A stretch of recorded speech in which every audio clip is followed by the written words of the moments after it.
الصراط المستقيم صراط الذين أنعمت عليهم غير المغضوب عليهم ولا الضالين صدق الله العظيم وخيار النبي صلى الله عليه وسلم بالليل من لديه كامل لديه انتظار کرنے اس کو میں اللہ خدا کو خدا بھی خدا لديه وجدہ کے بلا استاد کشتی ضعیف فہم و شکستہ کو کشتی بہت کے سارے عثمان ہارون مدد کن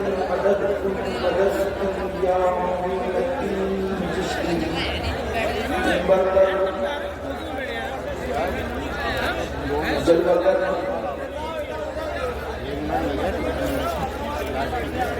آبروے خاندان برکات تاج المشاہد حضور سیدی سرکار امین ملت سیدی سندی سیدی یا صاحب اللہ متزل العالی و حضور مخدوم گرامی قدر شرف ملت حضرت سیدی اشرف یا صاحب اللہ متزل العالی اور ہمارے رفیق و شفیق حضور رفیق ملت حضرت پیر سید نجیبیہ صاحب متزل العالی شہزادے والا کمال ولی عہد خانقہ عالیہ برکاتیہ حضور سیدی امان میاں صاحب اللہ متزل العالی وہ جمیع شہزادگان عرش مقام سادات کرام ذویل احترام ذویل احتشام باصفا علماء کرام حاضرین محفل السلام علیکم ورحمۃ اللہ وبرکاتہ۔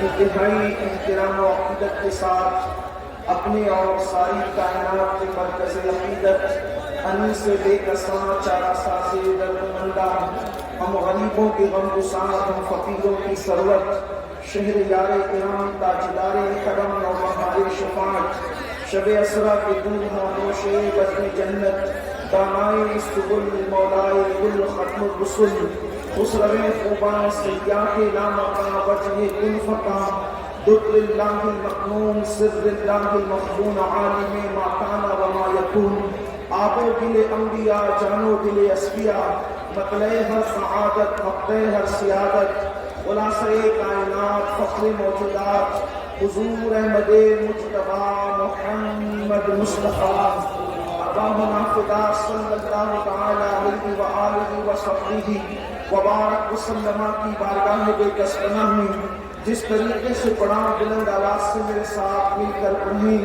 الصلاۃ والسلام علیک یا رسول اللہ الصلاۃ والسلام علیک یا نبی اللہ الصلاۃ والسلام علیک یا حبیب اللہ وعلی آلک واصحابک یا نور اللہ صلی اللہ تعالی علیہ وسلم۔ نبی سرور ہر رسول و ولی ہے، نبی سرور ہر رسول و ولی ہے، نبی رازدار معلی ولی ہے، تیرے چاروں ہمدم ہے یک جان یک دل، تیرے چاروں ہمدم ہے یک جان یک دل، ابو بکر و فاروق و عثمان علی ہے، تیرے در کا درباں ہے جبریل اعظم، تیرے در کا درباں ہے جبریل اعظم، تیرا مدح خواہ ہر رسول و ولی ہے، اور ہے بیتاب جس کے لیے عرش اعظم، ہے بیتاب جس کے لیے عرش اعظم، وہ اس راہوے الا مکاں کی گلی ہے، تمنا ہے فرمائے یہ روز محشر، تمنا ہے فرمائے یہ روز محشر، یہ تیری رہائی کی چٹھی ملی ہے، اور شفاعت کرے حشر میں جو رضا کی، شفاعت کرے حشر میں جو ہماری، سوا تیرے کس کو یہ قدرت ملی ہے۔ آج کی یہ محفل مجدد سلسلہ برکاتیہ حضور سیدی سرکار ابو قاسم شاہ جی میاں رحمت اللہ تعالی علیہ کے عرس سے سراپا قدس کی محفل میں ہم سب حاضر ہیں، اور یہ ہم سب کی مشترکہ خوش نصیبی ہے کہ منبر نور پر خاندان نور کے چشم و چراغ اور بالخصوص اس خاندان والا تبار کی قیادت کرنے والی شخصیت حضور سیدی سرکار امین ملت کے چہرے کی ہم زیارت کر رہے ہیں۔ اللہ پاک سے دعا ہے اللہ رب العزت حضور قبلہ کو صحت سلامتی کے ساتھ عمر خضر عطا فرمائیں، اور بہت دور اور دیر تک اس نورانی اور اسلاف کی یاد دلانے والے چہرے کی ہم زیارت کر سکیں۔ مجھے آج کی اس محفل کے لیے جس عنوان کی طرف حکم دیا گیا ہے، اسی مناسبت سے میں نے سورۃ الفاتحہ کی کچھ آخری آیتوں کی تلاوت کرنے کا شرف حاصل کیا ہے۔ ویسے یہ سورہ مبارکہ تو ام الکتاب ہے، سورۃ الشفا ہے، سورۃ الدعا ہے، فاتحہ الکتاب ہے، سبع مثانی ہے۔ اس سورہ مبارکہ کے کئی نام ہے، بے شمار نام ہے، اور اس کی برکتیں بھی بہت ہے، لیکن اختتامی آیات جو ہیں جس میں اللہ نے اپنے بندوں کو دعا کرنے کا طریقہ تعلیم فرمایا، اس میں یہ ہے کہ یوں دعا کی جائے اہدنا الصراط المستقیم، ہمیں سیدھی راہ چلا، راستہ ان لوگوں کا جن پر تم نے انعام فرمایا، نہ ان کا جن پر تیرا غضب ہوا اور جو بھٹک گئے۔ میرے پیارے آقا صلی اللہ علیہ وآلہ وسلم کے پیارے دیوانوں، پتہ چلا کہ ہماری کامیابی کا انحصار، ہماری کامرانی کا انحصار اس بات پر ہے کہ ہم ان لوگوں کے راستے پر چلیں جن پر اللہ نے انعام اور احسان فرمایا۔ حالانکہ جتنی کثرت کے ساتھ یہ سورت پڑھی جاتی ہے، اتنی کثرت کے ساتھ قرآن کی کوئی سورت نہیں پڑھی جاتی۔ ہر رکعت کے اندر اس سورت کو مسلمان نماز میں پڑھتے ہیں، اور جس وقت لوگ دعا کرنے کے لیے وقت نہیں پاتے تو جس مقصد کے لیے اس دعا کو، اس سورت کو پڑھ لیا جائے، اللہ تبارک و تعالیٰ مانگنے سے سوا عطا فرماتا ہے۔ اس سورہ مبارکہ کی بڑی برکتیں ہیں، لیکن سورہ مبارکہ میں حکم دیا جا رہا ہے ان کے راستے چلنے کی دعا کرو جن پر اللہ نے انعام فرمایا، احسان فرمایا۔ پھر آگے ایک مقام پر اس کی یوں صراحت کی گئی، انعم اللہ علیہم من النبیین والصدیقین والشہداء والصالحین، ان لوگوں پر اللہ نے انعام فرمایا جو اللہ کے انبیاء ہیں، جو صدیقین ہیں، جو شہداء ہیں اور جو صالحین ہیں، یعنی ان کے راستے چلو، عمل کے معاملے میں بھی ان کے راستے چلو۔ حالانکہ یہ بات بھی بہت زیادہ دکھ کی ہے کہ ہم جن کا راستہ چلنے کی دعا کرتے ہیں ہر نماز کے اندر، ان کے راستے نہیں چلتے، بلکہ جن کے راستے چلنے سے پناہ مانگتے ہیں، ہم رات و دن انہی کے راستے چل رہے ہیں۔ یہ ایک الگ معاملہ ہے، لیکن بات یہ ہے عمل کے معاملے میں بھی ہمیں دیکھنا ہوگا انعام یافتہ بندوں کا راستہ کون سا ہے، اور عقیدے کے معاملے میں بھی ہمیں یہ دیکھنا ہوگا انعام یافتہ بندوں کا راستہ کون سا ہے۔ اور عقیدے میں جب ہم انعام یافتہ بندوں کا راستہ دیکھتے ہیں تو اختصار کے ساتھ ہمیں یہ نظر آتا ہے وہ راستہ صرف اور صرف اہل سنت و جماعت ہے، جو راستہ انعام یافتہ بندوں کا راستہ ہے، اور ان کے عقائد کیا ہیں، ان کے نظریات کیا ہیں، اللہ اکبر۔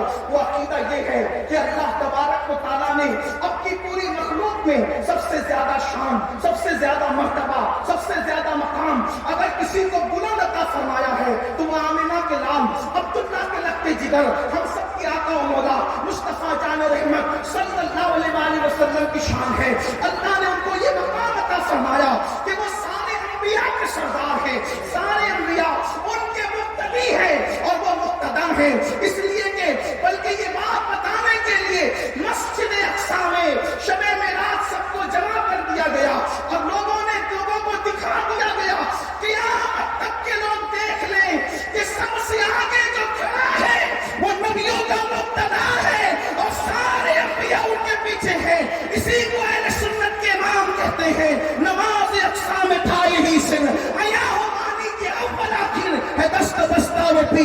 امیر جو سلطنت آگے کر گئے تھے، سب سے بلند مرتبہ اللہ نے ان کو دیا، وہ شفیع المذنبین ہے۔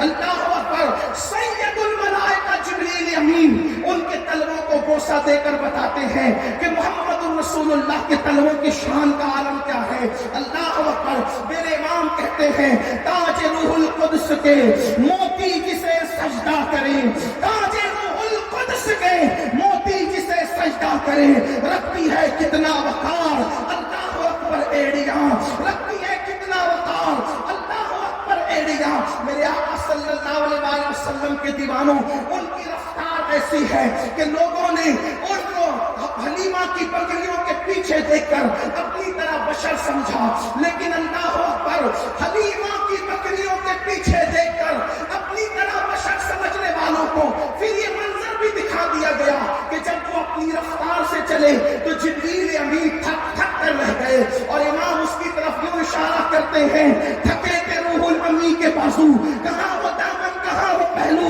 رکاب چھوٹی امید ٹوٹی، ندائے حسرت کے ولولے تھے۔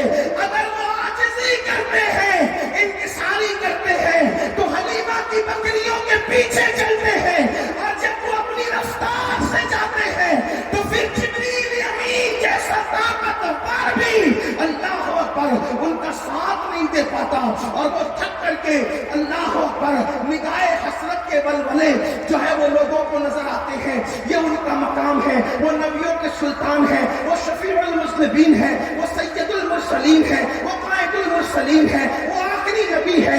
تمام اولین اور آخرین میں خدا کی مخلوق میں جس کو جو ملا، جتنا ملا، سب انہی سے ملا ہے اللہ اکبر۔ اور آخرت میں بھی سب انہی کی طرف احتیاج رکھیں گے، سب انہی کے محتاج ہوں گے۔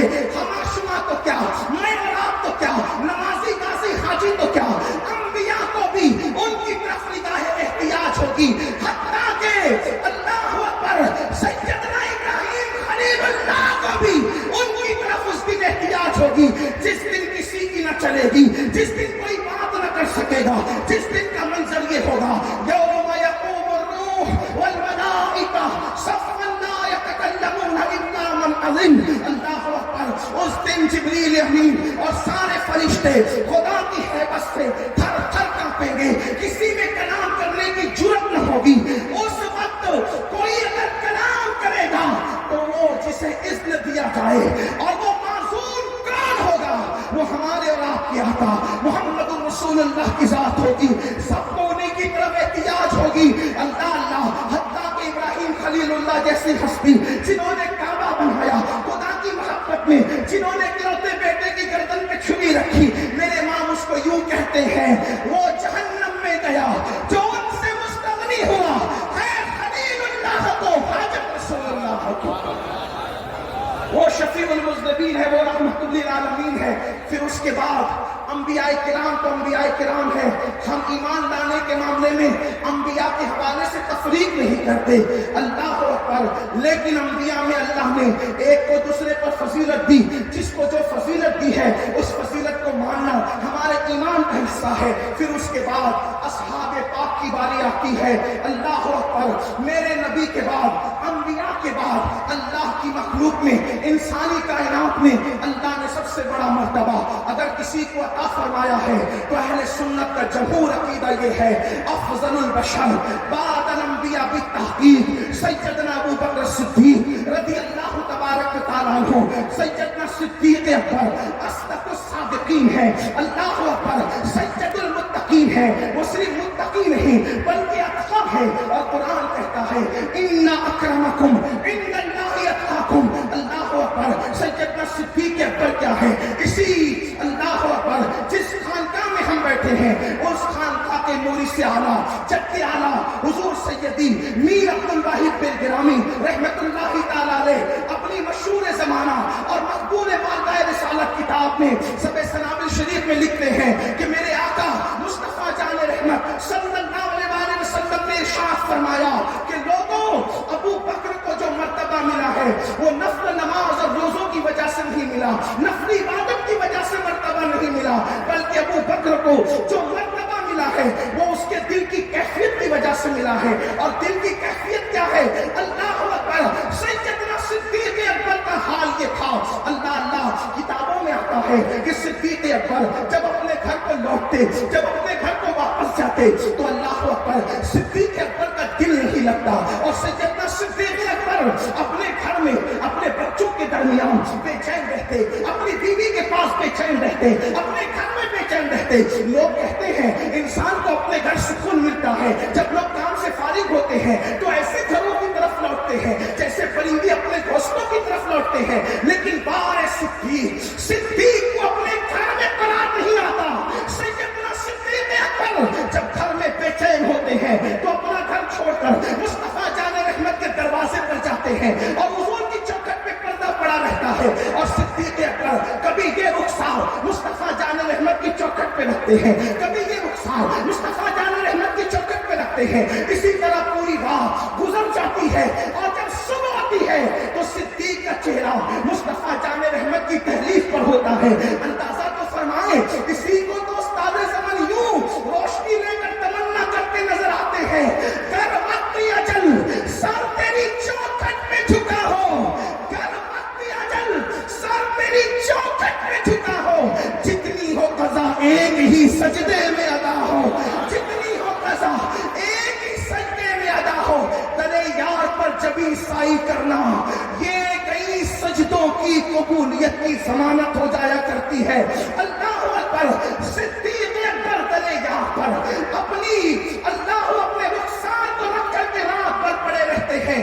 اللہ جب صبح ہوتی ہے حضور اپنے تلے اقدس سے پردہ ہٹاتے ہیں تو پوچھتے ابو بکر کون سی ضرورت تمہیں لائی ہے, کس ضرورت کے تحت یہاں آئے ہو؟ تو صدیق اکبر کہتے یا رسول اللہ, جب اپنے گھر جاتا ہوں تو آپ کے بغیر قرار نہیں آتا, آپ کے بغیر دل نہیں لگتا. کیوں؟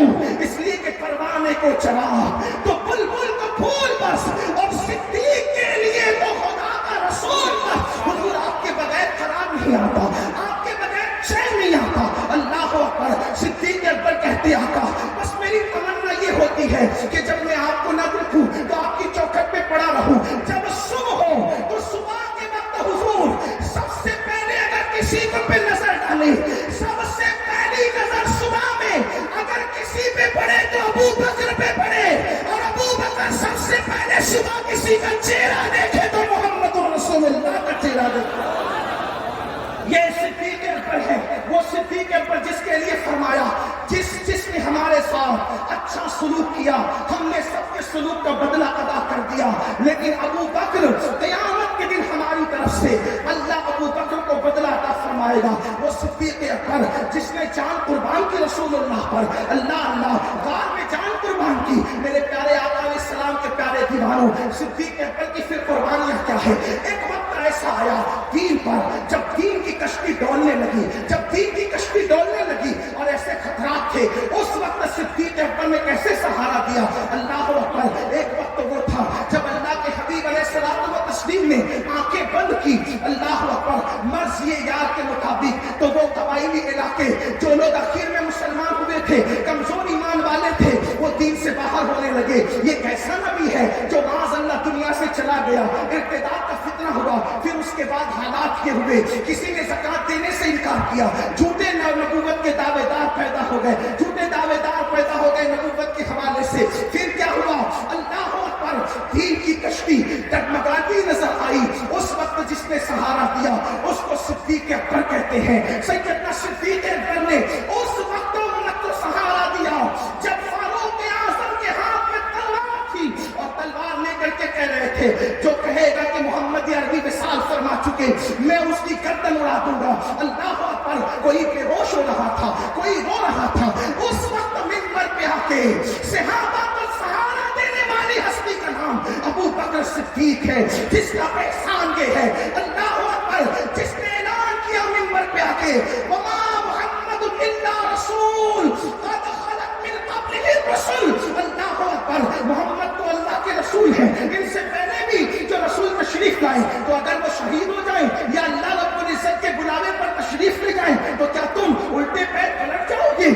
نہیں. صحابہ کہتے ہیں جس دن صدیق اکبر نے یہ آیت تلاوت کی ہم تو بھول چکے تھے, ایسا لگتا تھا جیسے آج ہی یہ آیت کریمہ کا نزول ہوا ہے. یہ صدیق اکبر کے احسانات ہیں جنہوں نے اسلام کو سہارا دیا، سنبھالا۔ اللہ اکبر۔ صدیق اکبر پہ بات کی جائے تو بہت کچھ کہا جا سکتا ہے، لیکن دو مصرے حضور محدث اعظمین کے چونچوی رحمت اللہ علیہ کے پڑھے جائے تو بات مکمل سمجھ میں آتی ہے۔ وہ کہتے ہیں مرتبہ حضرت صدیق کا یہ ہے سید، مرتبہ حضرت صدیق کا یہ ہے سید، ہر فضیلت کے وہ جامع ہیں نبوت کے سوا، ہر فضیلت کے وہ جامع ہیں نبوت کے سوا۔ پھر سیدنا فاروق اعظم کا دور، اللہ اکبر، جس کی وجہ سے اللہ نے اسلام کو عزت عطا کی، ان کی ہجرت مسلمانوں کے لیے نصرت تھی، ان کی خلافت مسلمانوں کے لیے رحمت تھی۔ جتنی فتوحات ان کے دور میں ہوئی اس سے زیادہ فتوحات کسی کے دور میں نہیں ہوئی۔ حتیٰ کہ پھر عرض کروں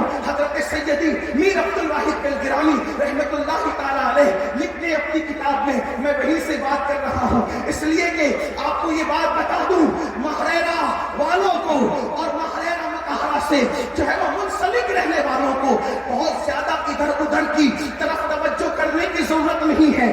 اللہ اکبر، یہ محریرہ پر خصوصی فیضان ہے کہ ہمیں عقیدے کی بات کرنا ہو تو بھی محریریوں کا حوالہ کافی ہے، اور اگر عمل کی بات کرنا ہو تو بھی کافی ہے۔ مثال کے طور پر میں آپ کو بتاؤں، اللہ اکبر، اگر ہم سب سلامی کی بات کرتے ہیں تو وہ بھی تو محریرہ کے جدی آلہ ہیں، اور اگر ہم فتاوی رضویہ کی بات کرتے ہیں تو پھر بات یہ ہے کہ فتاوی رضویہ لکھنے والا محریرہ کا غیر نہیں تھا، بلکہ محریرہ نے توجہ دی تو اللہ نے آل رسول کی توجہ سے امام احمد رضا کے قلم میں وہ طاقت عطا کر دی کہ مشرق و مغرب میں ان کے قلم کی چلانیوں کے سکے بیٹھتے ہوئے نظر آئے، اور اسی محریرہ سے آواز اٹھی کہ مینار قصر رضا تو بلند کافی ہے، تم اس کے پہلے ہی زینے پہ چڑھ کے دکھلا دو۔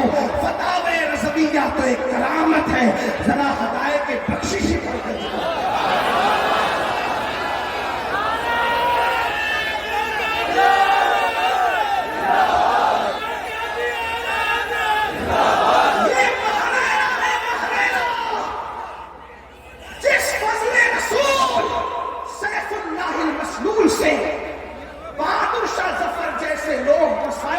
کرتے ہیں، وہ فضل رسول بھی کہیں اور کا فیض یافتہ نہیں، وہ حضرت فضل رسول سیف اللہ المسلول قادری بدایونی اپنے آپ کو برکاتی کہلانے پر فخر کیا، اس لیے کہ اچھے میاں کی اچھی اچھی نعمتیں پائی تو اللہ تبارک و تعالیٰ نے پھر انہیں سیف اللہ المسلول بنا دیا۔ وہ محب رسول تاج الفہول حضرت مولانا عبد القادر بدایونی رحمت اللہ علیہ، جس کے بارے میں امام اہل سنت جیسی ہستی 200 اشعار قلم بند فرمائے اور پھر کہے کہ پیر تجھ سے ملا محب رسول، جس کے ذریعے سے پیر تک رسائی کی بات کرے وہ تاج الفہول مولانا عبد القادر بدایونی بھی اسی محریرہ کے خوشچینوں ہیں۔ محریرہ کیا ہے؟ بلکہ بات عرض کروں، ہر دور میں کام جس نے کیا وہ نبی کا خاندان ہے، یا اس نے کیا جس سے نبی کے خاندان کا رشتہ استوار ہوتا ہے، باقی کے کام کہیں اور نہیں ملے گا، یا تو نبی کا خاندان ہے یا تو نبی کے خاندان سے جڑے ہوئے افراد ہیں۔ دیکھ لیں، آپ کہیں گے امام اعظم نے کام کیا، میں نے کہا دیکھو تو جڑے کس سے ہیں؟ سیدنا امام جعفر صادق سے جڑے، خود کہتے ہیں اگر جعفر صادق نہ ہوتے تو نعمان ہلاک ہو گیا ہوتا۔ آپ دیکھیں کشف المحجوب کے مصنف کون ہے؟ حضرت داتا علی حجویری رحمت اللہ تعالی علیہ، جو حضرت سیدنا امام حسن کی اولاد ہے۔ یہ خاندان آپ دیکھیں تو صحیح، یا نبی کا خاندان کام کرتا ہے یا نبی کا خاندان جس پہ ہاتھ رکھتے کام اس سے لیا جاتا ہے، اور اگر نبی کے خاندان سے ہٹ کے کوئی کام کرنے نکلتا ہے تو نکلتا ہے کام کرنے اور پھر فرقہ بنا کر کے رکھ دیتا ہے۔ نہیں دیکھا کام کرنے کا شروری بھی نکلے تھے، کام کرنے کو قاسم نامدوی جیسا بندہ بھی نکلا تھا، لیکن کیا ہوا؟ نبی کے خانوادے کی حمایت نہ ملی، نکلے میں تھے، لوگوں کو ہدایت کا راستہ بتانے نکلے تھے، خود ہی گمراہ ہو کر کے رہ گئے۔ لیکن دیکھو تو صحیح خاندان نبوت کی برکتیں، اللہ اکبر۔ آپ کو بتاؤں ایک بات، مجھے پھر بالگرام یاد آیا، یہ وہ خاندان ہے زید شہید کا خاندان۔ یہ زید شہید کون ہے؟ حضرت سیدنا امام زین العابدین کے چھوٹے صاحبزادے۔ لوگوں صرف کربلا میں مظلومیت کی شہادتیں نہیں ہوئی، کربلا کے بعد بھی نبی کے خاندان پہ بہت ظلم ہوا۔ حضرت امام زین العابدین کی شہادت ہے، حضرت امام محمد باقر کی شہادت ہے، حضرت امام جعفر صادق کی شہادت ہے، امام موسیٰ کاظم کی شہادت ہے، امام علی رضا کی شہادت ہے۔ یہ شہادتوں کا ایک پورا سلسلہ ہے، یہ شہادتوں کا ایک سلسلہ ہے۔ لیکن ایک بات آپ کو بتاؤں، دیکھیے کسی سے ٹکرانے کے لیے جرأت چاہیے، اور جرأت خریدی نہیں جاتی، جرأت خود میں منتقل ہو۔ میں آپ کو ایک بات اس پر بتاؤں، مہاراجہ مطالعہ سے بلگرام شریف سے کتاب چھپی، اور بلگرام شریف کون؟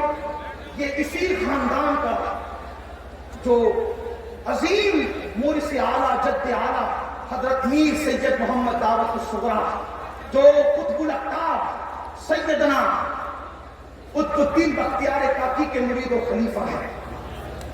اس کا مطلب یہ کہ کم و بیش 800 سال سے مہاراجہ اور اس کے افراد اللہ کے دین کا کام کرتے۔ اور دوسری اور اہم بات، آپ اس سے آگے اس خاندان کی خدمت کا سلسلہ دیکھیں گے تو پتہ چلے گا، ہندوستان میں ایک علاقہ ہے جس کو سومناتھ کے نام سے آپ جانتے ہیں، پرباس پاٹن، وہاں میر سید محمد علی یا سید محمود علی زیدی، یہ وہ بزرگ ہیں جن کی آمد ہندوستان میں سرکار غریب نواز سے پہلے، اور کچھ تاریخی شواہد ایسے ملتے ہیں کہ محمود غزنوی جیسوں کو خطوط بھیج کر ہندوستان مدعو کرنے والی جو شخصیت ہے وہ انہی کی ذات ہے، سید محمود یا سید محمد زیدی کی ذات۔ یہ وہ کون ہستی ہے؟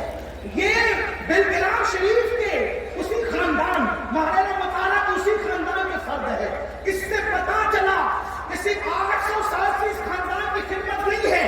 اگر کوئی یہ سوچتا ہے کہ محمود غزنوی آئے تھے تو لوگوں کو پتا ہونا چاہیے محمود خود نہیں آئے تھے، ان کو بلانے والا اسی خاندان کا جد آنا ہے جس نے بلایا اور ہند کی سرزمین پر اسلام کا پرچم لہرایا۔ مزید تاریخ آپ اس طرف توجہ دے سکتے، وہاں جائیں گے تو آپ کو پتا چلے گا۔ ان کے نام میں چونکہ پرانی تاریخ ہے تو لوگوں کو اختلاف بھی واقع ہوا ہے۔ عرض یہ کر رہا تھا، بلگرام شریف سے کتاب چھپی ہے نظم اللعالی، یہ نظم اللعالی میر سید محمد بلگرامی رحمۃ اللہ علیہ کی لکھی ہوئی کتاب، اس میں ایک واقعہ ہے جو دین کی خدمت اور جرأت پر اشارہ کرتا ہے۔ میں اس کو اپنے الفاظ کے جامع میں پیش کرتا ہوں کہ برکاتیوں، مہاراجہ مطہرہ سے وابستہ لوگوں، کہ یہ خاندان ایسا عظیم خاندان ہے جس کا دامن اللہ نے ہمارے ہاتھوں میں، کچھ لوگوں کے ہاتھوں میں ڈائریکٹ اور کسی کے ہاتھوں میں انڈائریکٹ عطا ہے۔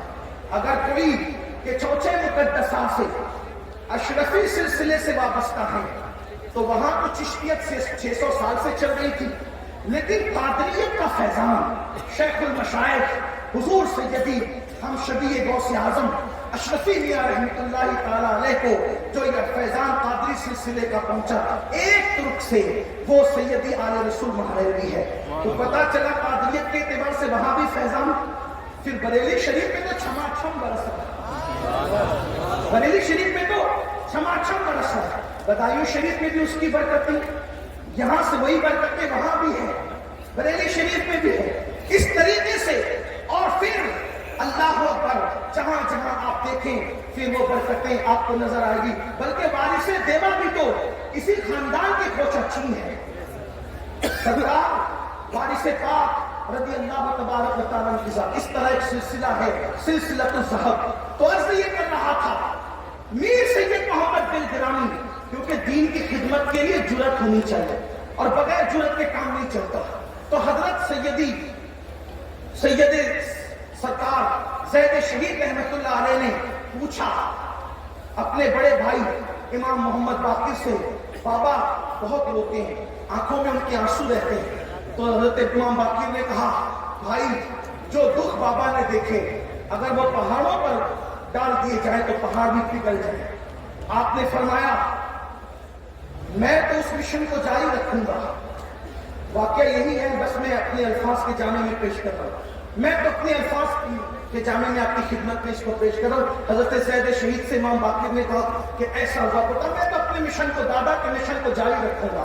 تو اس وقت امام باقر نے فرمایا بھائی اگر تو اپنا نسب ظاہر کر کے جائے گا، حالات دشمنی کے ہیں، لوگ اہل بیت کے دشمن ہیں، خاندان نبوت کے دشمن ہیں، ایک کام کرو تم اپنا نسب چھپا کر جاؤ، کیونکہ نسب چھپا کر جاؤ گے تو تمہیں ہو سکتا کچھ آسانی میسر آئے. دیکھو جو اہل بیت کو جانتے ہیں وہ جانتے ہیں، جو دشمنی کرتے ہیں وہ بھی جانتے ہیں کہ یہ خاندان کے خون کی تاثیر کیا ہے، کیونکہ یہ خاندان کا خون کیا ہے. امام اہل سنت کہتے ہیں آب تطہیر سے جس میں پودے جمے، آب تطہیر سے جس میں پودے جمے، اس ریاض نجابت پہ لاکھوں سلام، اور خون خیر الرسول سے ہے جن کا خمیر، ان کی بے لوث قیمت پہ لاکھوں سلام. رسول اللہ کا خون جن کی رگوں میں ہے وہ رسول اللہ کا خانوادہ ہے، اہل بیت اطہار ہے.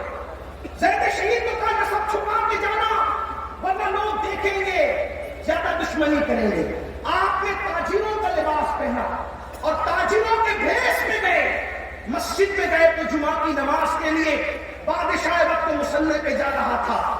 زید شہید ابھی تک آپ تو شہید نہیں ہوئے تھے لیکن مشہور تو ابھی بات ہم کر رہے ہیں، اس لیے ورنہ لوگ کہیں گے اس وقت شہید نہیں ہوئے تھے آپ ان کو شہید کیسے تھے. لیکن بات صرف سمجھانے کے لیے حضرت زید ابن علی دیکھتے ہیں، چاہتے ہیں کہ برداشت کریں مگر خون رسول اور شیر بطول برداشت کرنے نہیں دیتا، باطل کو برداشت کرنے نہیں، اس کا بازو پکڑا، نتیجے کی پرواہ کیے بغیر بادشاہ وقت کا بازو پکڑا اور بازو پکڑ کر کے اس کو کھینچا. خود مصلی پہ گئے، نماز پڑھائی، شور ہوا، کس نے ایسی گستاخی کی، بادشاہ کا بازو پکڑ کر پیچھے کھینچا اور خود آگے بڑھ گیا. ماننے والوں نے جیسی نماز ہوئی جلدی سے سائڈ سے نکال دیا اور اس شور اور ہنگامے میں ان کو نکال کر کے پھر شور ہوتا چلا گیا. بادشاہ کو کسی نے کہا وہ ایک تاجر تھا، تاجر جو آیا اس پہ ایسا کر گیا، اس واقعے کو بھول جایا جائے، فراموش کر دیا جائے. وہ بادشاہ اگرچہ اس وقت کا اہل بیت کا دشمن تھا، اس کے دل میں اہل بیت کا کینہ تھا، اس نے کہا اللہ کی قسم یہ کام اتنی جرأت کا کسی تاجر میں نہیں ہو سکتا. اگر اتنی جرأت کا کوئی کام کر سکتا ہے یا تو اس میں علی کا خون ہوگا یا تو فاطمہ کا شیر ہوگا. ایسے جرم کے کارنامے وہی انجام دے سکتے. یہ وہ خانوادہ ہے جس کی غلامی پر ہمیں فخر ہے، جس کی غلامی پر اعلیٰ حضرت کو فخر تھا، جس کی غلامی پر قاضی فول مولانا عبد القادر بدایونی کو فخر تھا، جس کی عصمت کے ترانے وارث دیوا گنگناتے نظر آئے. یہ وہ خانوادہ ہے. عرض یہ کر رہا تھا صدیق اکبر رضی اللہ تعالیٰ عنہ کے بعد پھر سیدنا فاروق اعظم کی باری آتی ہے. اور فاروق اعظم کون؟ حضرت میر عبد الواحد دلگرانی رحمۃ اللہ علیہ لکھتے ہیں جس کا مفہوم یہ ہے کہ ایک مرتبہ اللہ کے رسول علیہ السلام جلوہ گر ہیں اور فاروق اعظم تشریف لائے. ذرا توجہ کرنا، یہ کون لکھ رہا ہے؟ سیدی میر عبد الواحد دلگرانی رحمۃ اللہ علیہ. اللہ کے رسول جلوہ گر حضور کی خدمت میں جبریل امین موجود ہیں، فاروق اعظم تشریف لا رہے ہیں. جبریل کہتے ہیں یا رسول اللہ عمر آ رہے ہیں. جبریل امین کہتے ہیں یا رسول اللہ عمر آ رہے ہیں. میرے آقا نے مسکرا کے فرمایا اے جبریل کیا میرے عمر کو آسمان والے بھی جانتے ہیں؟ کیا میرے عمر کو آسمان والے بھی جانتے ہیں؟ جبریل امین نے عرض کی یا رسول اللہ عمر کو آسمان والوں سے، عمر کو زمین والوں سے زیادہ، عمر کو زمین والوں سے زیادہ آسمان والے جانتے ہیں. اسی لیے مجھے یہاں یہ بات سمجھ میں آتی ہے کہ زمین پر راضی تو ہے مگر آسمانوں پر راضی نہیں ہے، اس لیے کہ آسمان والے زمین والوں سے زیادہ جانتے ہیں. وہ جو جانتا ہے وہ مانتا بھی ہے. تو سرکار فاروق اعظم کے بارے میں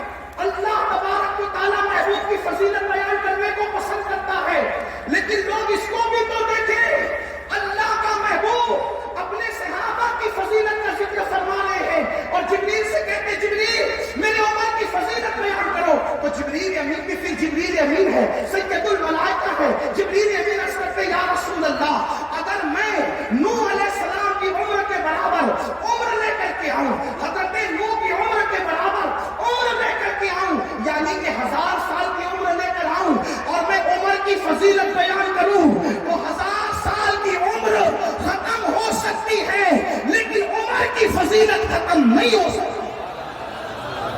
میرے آقا علیہ السلام فرماتے ہیں میرے بعد اگر کوئی نبی ہوتا تو عمر ابن خطاب ہوتے. لا نبی آبادی مگر کوئی نبی نہیں ہے حضور علیہ السلام کے بعد. آقا علیہ السلام ارشاد فرماتے ہیں عمر کو دیکھ کر شیطان اپنا رستہ بدل دیتا ہے. فرمایا عمر کی زبان پر حق جاری ہوتا ہے, یہ فاروق اعظم. پھر اس کے بعد سیدنا عثمان غنی رضی اللہ تعالیٰ کی ذات ہے. سیدنا عثمان کون؟ ذو النورین. اللہ نے یہ شان عطا کی حضور علیہ السلام کی 2 شہزادیاں حضرت رقیہ ام کلثوم ایک کے بعد ایک ان کے نکاح میں آئی. امام اہل سنت کہتے ہیں نور کی سرکار سے پایا تو شانہ نور کا, ہو مبارک تم کو ذو النورین جوڑا نور کا.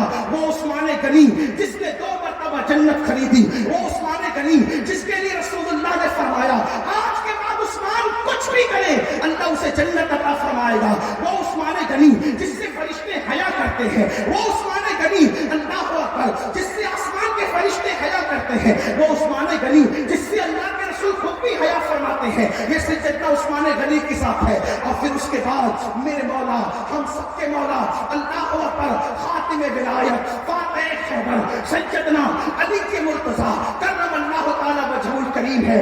14 خلیفہ ہیں اہل سنت و جماعت کے متفق عقیدے اور نظریے کے مطابق. میرے آقا علیہ السلام کے پیارے دیوانوں, میرے امام اہل سنت اعتقاد الاحباب میں لکھتے ہوئے نظر آتے ہیں میرے نبی کے چاروں خلفاء کی شان تو یہ ہے جس طرف نظر کیجئے ایسا لگتا ہے اسی گل میں سب کچھ ہے, لیکن اللہ اکبر نبی کے باپ کا ہر گل تر اپنی شان جدا رکھتا ہے.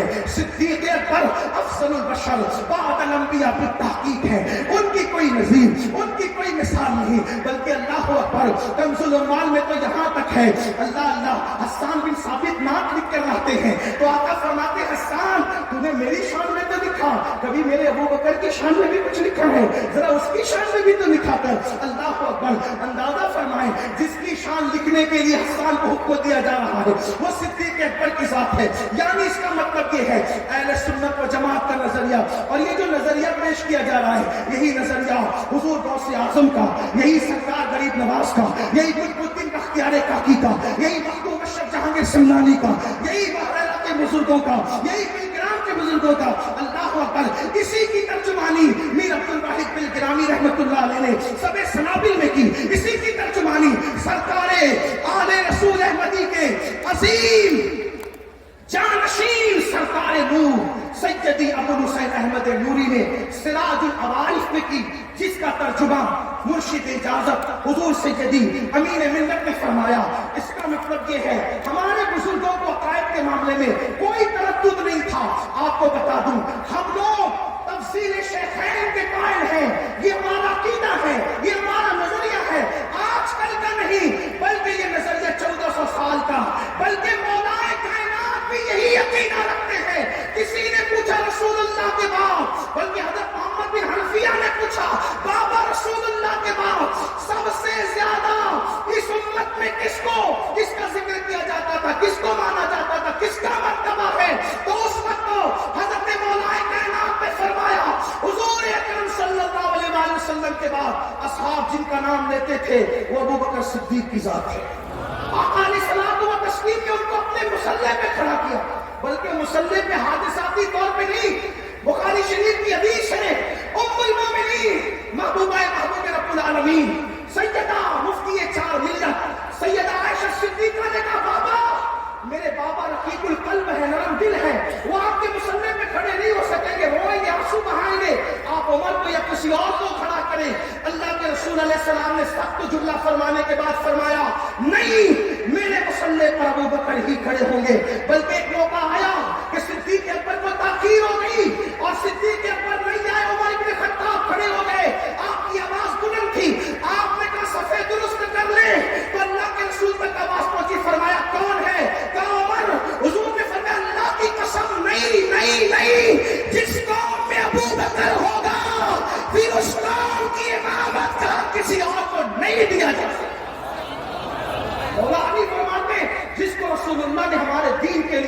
لیا کہ وہ ہماری دنیا کا امام ہے تو اس پر کیا کسی کو اعتراض ہو سکتا؟ یہ میں آپ کے سامنے مفہوم کے طور پہ باتیں پیش کر رہا ہوں۔ چوتھے نمبر پر مولا مشکل کشا علی مرتضیٰ، لیکن یہ ایک بات عرض کر دوں، علی مرتضیٰ چوتھے خلیفہ ہے، مگر کچھ لوگ یا تو مولا علی کا ذکر کرتے ہوئے شیخین کو نظر انداز کرتے ہیں، اور کچھ لوگ شیخین کا ذکر کرتے ہوئے مولا کائنات کو نظر انداز کرتے ہیں، اس لیے کہ ان کا نظریہ یہ ہوتا ہے کہ علی کا ذکر کرنے سے انسان رابطی ہو جاتا ہے۔ میں نے کہا یہ کون سی بات؟ امام اہل سنت تفضیل شیخین پر کتاب لکھتے مقطع القمرین، اور اس میں مولا مشکل کشا کے جو فضائل پڑھتے ہیں وہ انہی کا حصہ ہے۔ ایسا لگتا ہے کہ قلم کے اندر وہ روانی ہے جس سے جو بلکہ یوں لگے کہ کوثر و تسنیم میں ڈوبا ہوا قلم چلتا ہی جا رہا ہے، چلتا ہی جا رہا ہے، رکنے کا نام نہیں لیتا۔ میں یہاں پر اس کا ذکر کروں تو آپ کو یہ کہنا چاہتا ہوں سنیوں کو، اس سرکار ابو القاسم عرس قاسمی کے موقع پر ہم صدیق اکبر کو افضل مانتے ہیں، مانتے رہیں گے، فاروق اعظم کو ان کے بعد مانتے رہیں گے، عثمان غنی کی محبت کا دم بھرتے رہیں گے، لیکن اگر کوئی یہ کہے کہ ذکر علی نہ کرو تو ہم اس کی بات نہیں مانیں گے، کیونکہ ذکر علی لفظیت کیسے ہو سکتا ہے؟ اگر حدود شرع میں ہو تو لفظیت، کیونکہ میرے آقا نے فرمایا علی کا ذکر عبادت ہے، جو چیز عبادت ہوگی وہ لفظیت کیسے ہوگی؟ لیکن یاد رکھیں، آئیے پھر مولا مشکل کشا، کون مولا مشکل کشا؟ وہی میر سید محمد بن گرامی، نظم الدعالی کے حوالے سے پڑھو، میر سید محمد بن گرامی رحمۃ اللہ علیہ لکھتے ہیں وہ علی جن کی ولادت کعبۃ اللہ میں ہے۔ میر سید محمد بن گرامی نظم الدعالی میں لکھ رہے ہیں علی کون؟ اللہ اکبر، وہ علی کے مرتضیٰ فاتح خیبر، ان کی شان یہ ہے، صاحب نظم الدعالی لکھتے ہیں کہ جب ماں کے پیٹ میں آئے، ماں کے شکم میں آئے تو حضرت فاطمہ بنت اسد کہتی ہے، میرے آقا سے مخاطب ہو کہ ابھی میرے آقا کی عمر شریف 30 سال سے نہیں بڑی ہے، حضرت فاطمہ بنت اسد کہتی ہے شہزادے جب تمہیں آتا دیکھتا ہے میرا بیٹا، میرے شکم کا بچہ، تو مجھے بیٹھنے نہیں دیتا، اور جدھر میں تم رخ کرتے ہو وہ تمہاری طرف پشت نہیں کرتا بلکہ تمہاری طرف وہ رخ کرتا ہے۔ اللہ کے رسول نے فرمایا جو چہرہ میری طرف پشت نہ کرے کرم اللہ وجہہ الکریم، اللہ اس چہرے کو اور بزرگی عطا فرمائے۔ یہ مولا کائنات کے شان کون علی؟ اب بطور قمرین سے کچھ روایتیں بطور مفہوم پڑھ رہا ہوں۔ حضرت مولا کائنات جب جنگ پہ جا رہے ہیں، اللہ کے رسول ہاتھ اٹھاتے ہیں اور عرض کرتے ہیں مولا اس وقت تک مجھے دنیا سے نہ اٹھانا جب تک میں علی کا چہرہ نہ دیکھوں۔ کون علی؟ جس کے بارے میں حضور علیہ السلام نے فرمایا کہ سب الگ الگ درخت کی الگ الگ ٹہنیوں سے ہے، میں اور علی ایک ہی ٹہنی کی دو شاخوں کا نام ہے۔ کون علی؟ وہ علی کے مرتضیٰ جس کے بارے میں میرے آقا علیہ السلام نے خیبر کے دن فرمایا کل میں جھنڈا اس کو دوں گا جو اللہ و رسول سے محبت کرتا ہے اور اللہ و رسول کا محبوب بھی ہے۔ بلکہ پھر میرے امام کہتے ہیں وہ علی کون علی؟ اصل نسل صفا، وصل وجہ خدا، اصل نسل صفا، وجہ وصل خدا، پرتبے دست قدرت پہ لاکھوں سلام۔ کون علی؟ میرے امام لکھ رہے ہیں اللہ اکبر کہ اولیاء اور صوفیاء سے پوچھ علی کون ہے کہ ان کی در کی غلامی کیے بغیر کسی کو اللہ کا وصل نہیں مل سکتا، خدا کا قرب نہیں مل سکتا۔ اور پھر دو مصرے لکھتے ہیں سلامی جس کے در کا ہر ولی ہے، سلامی جس کے در کا ہر ولی ہے، علی ہے ہاں علی ہے ہاں علی ہے۔ یہ علی مرتضیٰ کی شان ہے۔ عشر مبشرہ ہے پھر وہ 10 جن کو رسول اللہ نے جنت کی بشارت دی، ان میں سے 4 کا ذکر آپ سن چکے، اور اس کے بعد میرے آقا علیہ الصلوۃ والتسلیم کے دیوانوں اب اپنی گفتگو کو اختتام پر لے جاتے ہوئے پھر سلسلہ در سلسلہ، اور پھر ہم قادریوں کے لیے ہمارے مرشد پیران پیر دستگیر حضرت سیدنا شیخ عبد القادر جیلانی قطب الاقطاب غوث الاغواث رضی اللہ تبارک و تعالیٰ عنہ، ہمارا عقیدہ یہ ہے کہ جب غوث اعظم نے فرمایا میرا یہ قدم ہر ولی کی گردن پر ہے، تو سب ولیوں نے اپنی گردن جھکائی۔ جو زمین کے اوپر تھے انہوں نے بھی، جو زمین کے اندر تھے انہوں نے بھی، حتیٰ کہ شیخ محقق شیخ عبداللہ محدث دہلوی لکھتے ہیں زبدۃ الاثار میں کہ جس وقت تو غوث اعظم کو کچھ لوگ آج کل اس پر بھی کچھ بات کر رہے ہیں، میں نے ان سے کوئی بات نہیں کرنا، اس لیے کہ ہم اپنی بات کرنا چاہتے ہیں، اور جسے غوثیت مار سے فیضان ملا اس نے تو کوئی بات ہی نہیں کرنا، فیض لینے والا جانتا ہے دینے والے کی شان کیا ہے، جنہیں کچھ نہ ملا پھر ان کی تو بات ہی الگ ہے۔ تو سرکار غوثیت مار کیا شان رکھتے، شیخ محقق فرماتے یہ بات بلکہ امام اہل سنت نے بھی لکھا، عالم سکر میں نہیں کہی گئی، بے ہوشی کے عالم میں نہیں کہی گئی، بلکہ اللہ نے حکم دیا، معمور بھی اللہ تھے آپ اس بات کے کہنے میں، اللہ نے حکم دیا۔ اور پھر شیخ محقق تو یہاں تک لکھتے ہیں کہ جب غوث پاک نے یہ بات فرمائی اس وقت اللہ رب العزت نے اپنے نور کی آپ کے دل پہ تجلی فرمائی، اور رسول اللہ نے فرشتوں کے ذریعے سے خلعت عطا فرمائی جو پہنائی گئی، اور پھر حکم ہوا کہ کہو کہ میرا یہ قدم ہر ولی کی گردن پر ہے۔ تو شیخ محقق لکھتے ہیں کہ جب غوث پاک نے فرمایا میرا یہ قدم ہر ولی کی گردن پر ہے، تو اس وقت اولیاء اللہ سے پوری زمین جو وہاں کی تھی بھر گئی، حتیٰ کہ جنات، حتیٰ کہ فرشتے، افق بھر گیا، اور سب نے اللہ اکبر، جو اولیاء تھے انہوں نے کہا اللہ اللہ، ہماری گردنوں پر آپ کا قدم، جو وہاں پر موجود نہیں تھے اپنی اپنی جگہ پہ کہا، حتیٰ کہ ان کی یہ بات کہنے سے پہلے تفریح الخاطر کے اندر یہ بات موجود ہے کہ حضرت سید الطائفہ طاؤس العلماء حضرت جنید بغدادی نے فرمایا کہ میری گردن پر بھی آپ کا قدم، تو لوگوں نے پوچھا کیا کہہ رہے آپ، تو فرمایا کہ ایک بندہ ہوگا، ایک جوان ہوگا، وہ اجمی ہوگا، اور وہ کہے گا کہ میرا یہ قدم ہر ولی کی گردن پر، تو اس وقت کے اولیاء اپنی گردن جھکا دیں گے، میں پہلے ہی اپنی گردن کو جھکا رہا ہوں، حتیٰ کہ حضرت سید الطائفہ شیوخ میں سے ہوتے ہیں غوث اعظم رضی اللہ تعالیٰ عنہ کے، لیکن آپ نے پہلے ہی گردن جھکائی، یہ اللہ کی عطا ہے، اللہ جسے جو چاہے مرتبے عطا کرے۔ تو غوث پاک نے جب فرمایا میرا یہ قدم ہر ولی کی گردن پر ہے، تو سب نے اپنی گردنیں جھکا دی، اللہ اکبر، حتیٰ کہ سیدنا شیخ رفعی نے فرمایا، عرض کیا کہ میری گردن پر بھی، میری آنکھوں پر بھی، میرے سر پر بھی، اور ہمارے ہند کے تاجدار 90 لاکھ کو کلمہ پڑھانے والی ہستی سرکار غریب نواز نے بھی فرمایا میری گردن پر بھی، میری آنکھوں پر بھی، میرے سر پر بھی، اور اس کی ترجمانی حضور سیدی مفتی اعظم یوں کرتے نظر آتے ہیں، یہ دل یہ جگر ہے، یہ آنکھیں یہ سر ہے، جہاں چاہو رکھو قدم غوث اعظم، یہ سرکار غوثیت آپ کی ذات ہے۔ ایک صاحب کے کچھ مریدین تھے، انہوں نے کہا، وہ پیر سچے تھے، انہوں نے ایک قادری سے کہا کہ ہمارے پیر کی گردن پر غوث اعظم کا قدم نہیں ہے۔ پہلی بات تو غوث پاک کے بارے میں ہمارا تمہارا ہونا ہی نہیں چاہیے، کیونکہ غوث پاک کا فیض تو ہر سلسلے میں جاری ہے۔ مزرع چشت و بخارا وہ عراق و اجمیر، مزرع چشت و بخارا وہ عراق و اجمیر، کون سی کشت پہ برسا نہیں جانا تیرا، یہاں ہمارا تمہارے کی کیا بات ہے۔ غوث پاک سب کے ہیں، غریب نواز سب کے ہیں، داتا سب کے ہیں، قطب العطا بختیار کاکی سب کے ہیں، محبوب الہی سب کے ہیں، یہ ہمارے تمہارے میں ایمان کو خطرہ ہو سکتا ہے۔ اللہ اللہ، اولیاء کو سلسلوں کے کھانوں میں نہیں بانٹا جا سکتا، اس لیے کہ ان کی عداوت خدا کا اعلان جنگ قبول کرنے کے مترادف ہے۔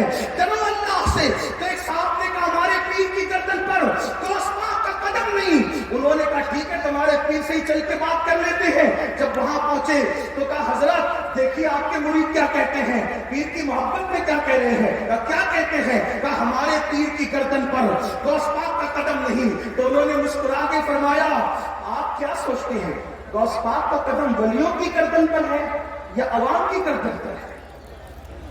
کس کی گردن پر؟ اولیاء کی گردن پر۔ یہ بدبخت پیر تو مانتے ہیں مگر مجھے ولی نہیں مانتے، یہ بدبخت مجھے پیر تو مانتے مگر ولی نہیں مانتے۔ کیوں؟ اگر ولی مانتے تو یہ بھی مانتے کہ غوث پاک کا قدم میری گردن پر ہے۔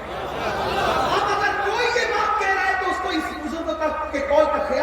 چاہیے. یہ سرکار غوث اعظم ہے.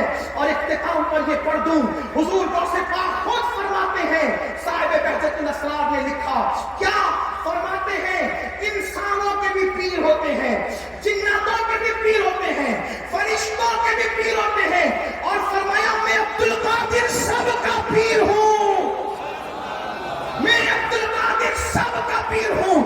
وہی سرکار غوث پاک نے ہمارے مرشد جن کی نسبت سے ہم قادری برکاتی کہلاتے ہیں, ان سے فرمایا برکت اللہ جو تیرا مرید ہوگا یا تیرے ذریعے سے مرید ہوگا, قیامت کے دن اس کی بخشش کرانے کا ذمہ مجھ پر.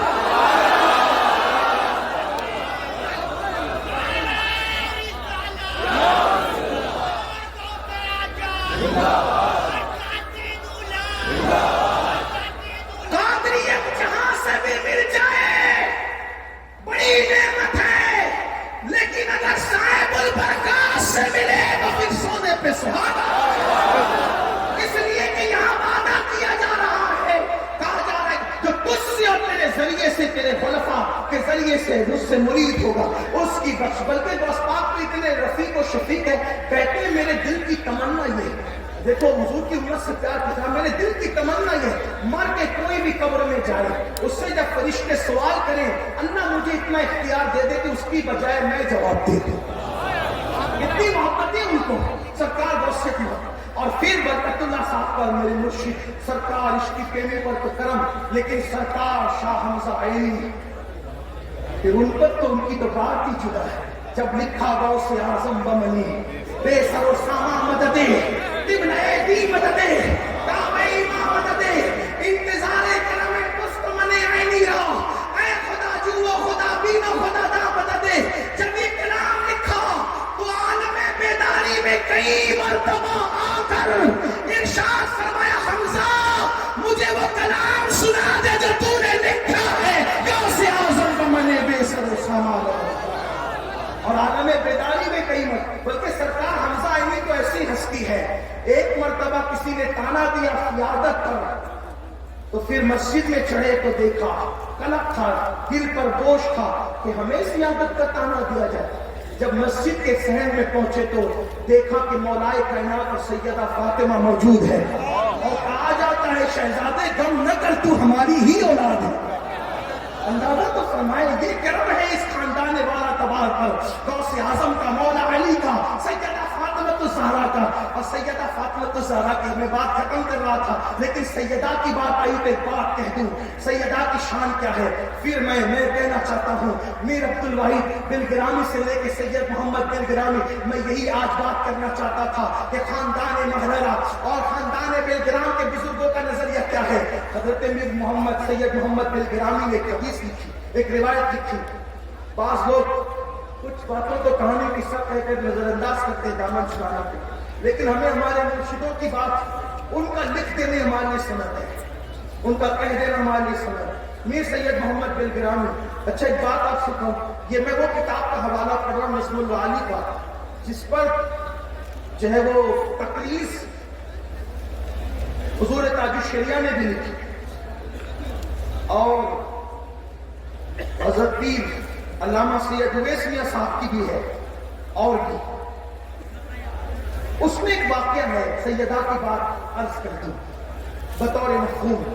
ایک دن سیدہ فاطمہ الزہرا نے جو فرما رہی ہیں حمزہ عینی سرکار کو, آپ ہماری اولاد ہیں, انہوں نے اپنے بابا سے پوچھا, ابا جان جنت میں سب سے پہلے کون جائے؟ بابا جان جنت میں سب سے پہلے کون؟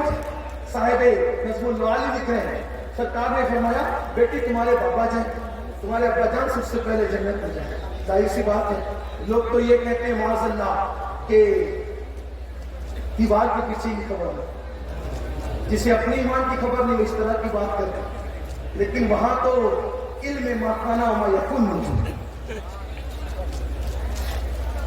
فرمایا تمہارے بابا جائیں گے. پھر پوچھا باپ میرے بابا عورتوں میں سب سے پہلے جنت میں کون جائے؟ تو سرکار نے فرمایا عمران کی بیٹی حضرت مریم جائے, مریم بنت عمران, سیدہ کا کھلا ہوا سا چہرہ. سیدہ ظاہرہ طیبہ طاہرہ جان احمد کی راحت پہ لاکھوں سلام، جان احمد کی راحت پہ لاکھوں، جو نبی سب کے دلوں کی راحت ہے، جان احمد کی راحت، امام اہل سنت کس کو عرض کر رہے ہیں؟ اس کے بارے میں عرض کر رہے ہیں، جان احمد کی راحت پہ لاکھوں سلام، جس کا جنت دیکھا محمد نے، اس نے دائے نزاہت پہ لاکھوں سلام۔ عرض کیا بابا عورتوں میں کون جائے گا؟ وہ فرمایا مریم بنت عمران۔ سیدہ کے چہرے پہ کچھ آثار آئے، تو میں بیٹی کیا ہوا؟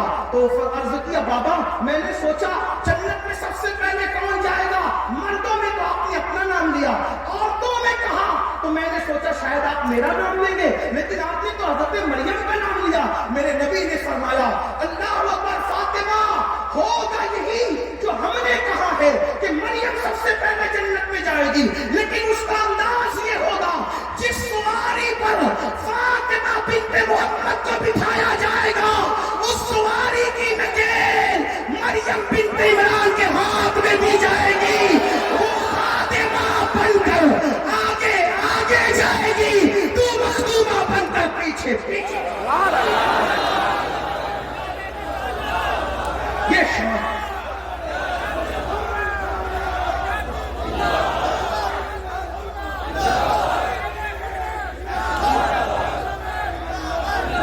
تیرا ذرہ مہ کامل ہے یا غوث، تیرا قطرہ یم سائل ہے یا غوث، تو اپنے وقت کا صدیق اکبر، تو اپنے وقت کا صدیق اکبر، غنی و حیدر و عادل ہے یا غوث، صحابیت پھر تابعیت پھر آگے قادری منزل ہے یا غوث، ہزاروں تابعی سے تو فضول، یہ کل کا مجمل فاضل ہے یا غوث، اور وہ کیا جانے گا فضل مرتضیٰ کو، وہ کیا جانے گا فضل مرتضیٰ کو جو تیرے فضل کا جاہل ہے یا غوث۔ کہا تو نے کہ جو مانگو ملے گا، رضا تجھ سے تیرا سائل ہے یا غوث، اور رضا کا خاتمہ بالخیر ہوگا، تیری رحمت اگر شامل ہے یا غوث۔ اللہ پاک ہم سب کو عمل کی توفیق عطا فرمائے۔ مجھے جس عنوان کا حکم تھا میں نے کوشش کی کہ اپنے بزرگوں کے اقوال اور ان کی کتابوں سے پیش کروں، لیکن چونکہ علمی بے مائگی میرے پاس بے پناہ ہے، میں جو ہے وہ علمی اعتبار سے بے مایا، اور بڑے بڑے علماء خطبہ اور بزرگ یہاں موجود ہیں، اگر میری زبان سے کوئی بات غلط نکل گئی ہو اللہ پاک کی بارگاہ میں دعا کرتا ہوں اللہ مجھے معاف فرمائے، اور سچی بات ہے تو اللہ پاک ان بزرگوں کے وسیلے سے بالخصوص حضور سیدی سندی مرشد اجازت سرکار امین ملت سرکار رفیق ملت حضور شریف ملت کی صدقے میں اللہ پاک، اور اس گنبد کے نیچے جو ہر وقت آپ آرام فرمائے اللہ ان کے صدقے میں قبول فرمائے۔